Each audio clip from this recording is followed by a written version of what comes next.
Olá, meu amigo. Muito prazer. Aqui é Maurício Santos e vamos ao vídeo. Muitas pessoas simplesmente nunca nem ouviram falar sobre o local que vamos falar hoje. Porém, com certeza você nunca mais vai esquecer dele. E quem sabe, até um dia visitá-lo. Mianmar, ou como também é conhecido na língua portuguesa, Birmânia. É um país do sul da Ásia que faz fronteira com vários outros países, como a Tailândia e a gigantesca China. Sua capital desde 2005 é a cidade de Naypyidaw e o idioma oficial é o birmanês. É um país pobre, com uma IDH considerado médio e tem sua economia quase totalmente baseada na agricultura. São cerca de 34 milhões de habitantes que, até 2011, viviam em uma ditadura governada por militares até que, finalmente, o poder do voto foi conquistado. Isso não durou muito, já que em fevereiro desse ano, outro golpe militar atingiu o país. Coincidentemente, ou não, logo após a primeira eleição que teria tirado os militares do poder. Mesmo com o fim da ditadura militar, em 2011, por pressão dos partidos militares, eles continuavam a serem eleitos. Ou seja, nada muito de concreto tinha mudado com o fim do regime. Porém, eles perderam as últimas eleições e agora alegam que existiu fraude no processo eleitoral. De qualquer maneira, a história que contaremos hoje aconteceu há um bom tempo. E atrás de todos esses eventos que falamos aqui apenas para situar você aí de casa sobre o local que contaremos a história. No século XIX, muito antes dos golpes militares, mais precisamente em 1885, o país foi dominado pelos britânicos, em uma invasão rápida e bem-sucedida. Em apenas 2 semanas, os ingleses conquistaram o país e exilaram o rei Tibau e sua família na Índia, tornando assim a Birmânia, como era chamada pelos ingleses, uma colônia.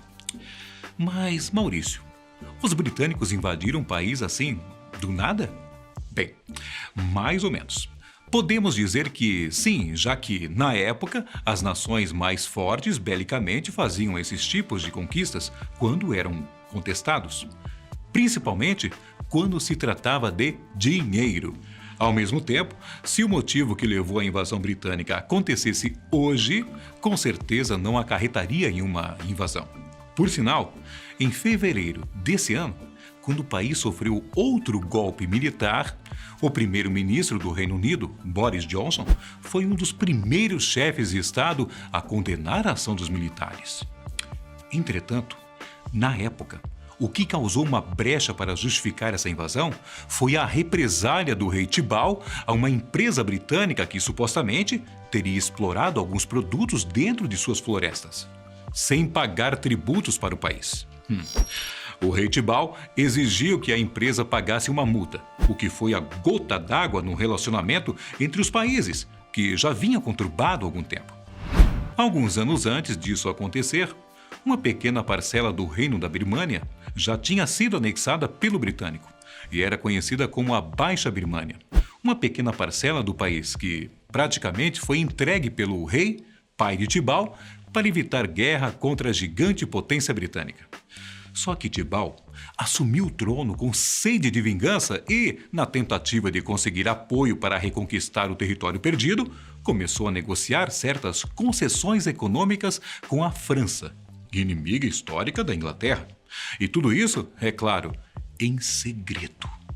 Porém, a informação vazou, o que já iniciou na Inglaterra no movimento político pela invasão da Alta Birmânia, como era assim chamada a parte que ainda não tinha sido conquistada. Quando Tibau, no melhor português possível, encucou com a empresa exigindo o pagamento da multa, o governo e os tabloides britânicos viram um momento perfeito para influenciar a opinião pública pela invasão do reino.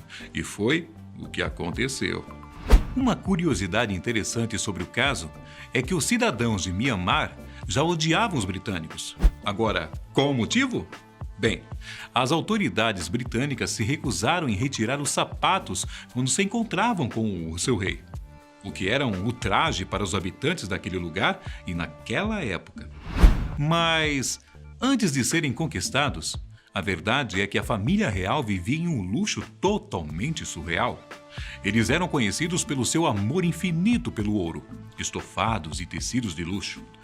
Para se ter uma ideia, os talheres, os pratos e até as tigelas em que cuspiam eram todos feitos de ouro maciço.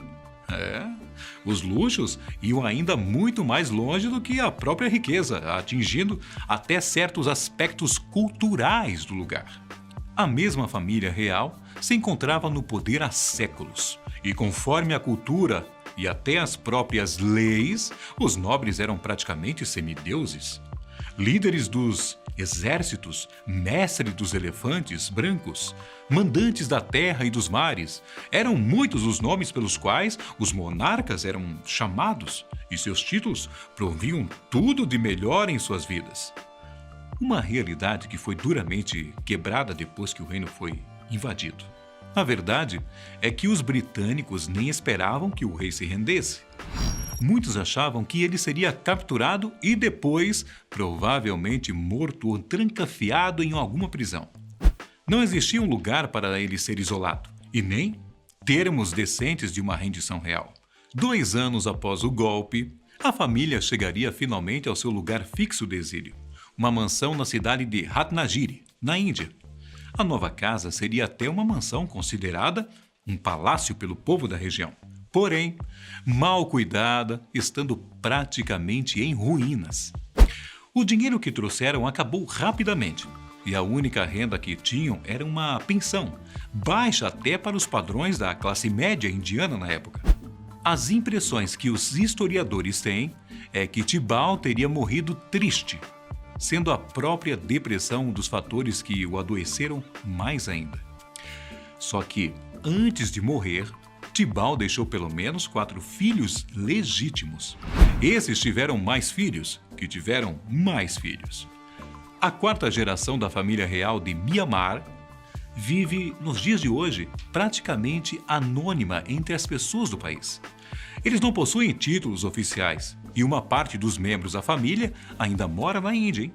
Só que estão muito longe de resolverem aí os seus problemas de família. O Soe Uin é o bisneto do rei Tibau. A parte principal da sua família teria conseguido voltar a Mianmar, o que era perigoso, hein? Porém, Soe Uin sempre se manteve discreto, não se colocando como um possível personagem político. Passou praticamente sua vida inteira trabalhando no Ministério da Diplomacia do país e, além do trabalho, tem 2 missões que considera que são as missões de sua vida, ou, caso ele não consiga, dos seus filhos, e caso seus filhos também não consigam, dos seus netos, e assim por diante. Primeiro, trazer o corpo do seu bisavô, o rei Tibau, de volta para o país. Quando ele morreu, os britânicos não quiseram que o corpo viesse, pois iria dificultar ainda mais a missão de conseguir controlar o país. Embora a tomada do Palácio Real tenha sido fácil, durante as décadas seguintes, o governo britânico nunca foi aceito pela população. Foram diversos protestos e até guerras civis, hein? A Birmânia só conseguiu sua independência dos britânicos em 1948, após a Segunda Guerra Mundial. O país, por sinal, foi palco de diversas batalhas, principalmente devido às tropas japonesas que tomaram o local. Voltando a Soe Uin, bem, a segunda missão é um pouco mais complexa. E isso como se a primeira já não fosse tão difícil, hein? Tudo porque a ditadura militar também se nega há décadas a realizar qualquer esforço diplomático para trazer o corpo do rei.